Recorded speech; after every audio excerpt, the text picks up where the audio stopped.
Hari kedua sosialisasi mengenai OSS RBA kepada pelaku UMKM Kamis 30 November 2023. DPM PTSP Kota Palembang juga mensosialisasikan tentang sertifikasi halal bagi pelaku UMKM ataupun program sertifikasi halal gratis oleh Badan Penyelenggara Jaminan Produk Halal atau BPJPH. Sertifikat halal ini sangat penting dikarenakan hingga bulan Oktober 2024, pelaku UMKM di bidang kuliner harus sudah bersertifikasi halal. Hingga saat ini kurang lebih sudah 1,3 juta sertifikasi halal gratis yang sudah diterbitkan di tahun 2023. Diharapkan dengan adanya program Sehati ini bisa dimanfaatkan sebaik mungkin oleh pelaku UMK di bidang kuliner yang ada di Kota Palembang. Syaratnya adalah UMK, usaha mikro kecil. Jadi terutama perorangan yang memiliki produk-produk olahan makanan yang bukan diutamakan, yang bukan sembelihan. Itu. Nah, sampai dengan sekarang, informasi sekarang ini sudah 1,3 juta kalau nggak salah itu sertifikat yang diterbitkan per 2023. Jadi sangat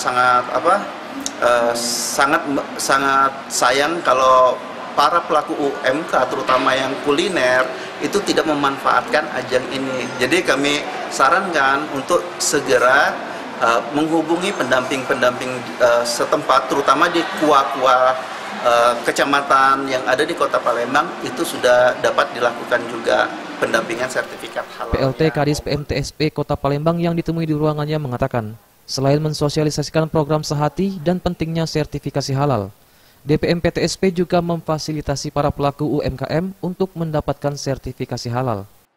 Halal yang memang menjadi kewajiban bagi seluruh pelaku usaha makanan itu sampai dengan Oktober 2024. Jadi seluruh pelaku usaha makanan baik kecil, menengah ataupun besar itu semua harus memiliki sertifikat halal. Nah, pada kesempatan ini kami juga memfasilitasi pelaku-pelaku usaha ini untuk selain mendapatkan NIB, mereka juga mendapatkan sertifikat halal.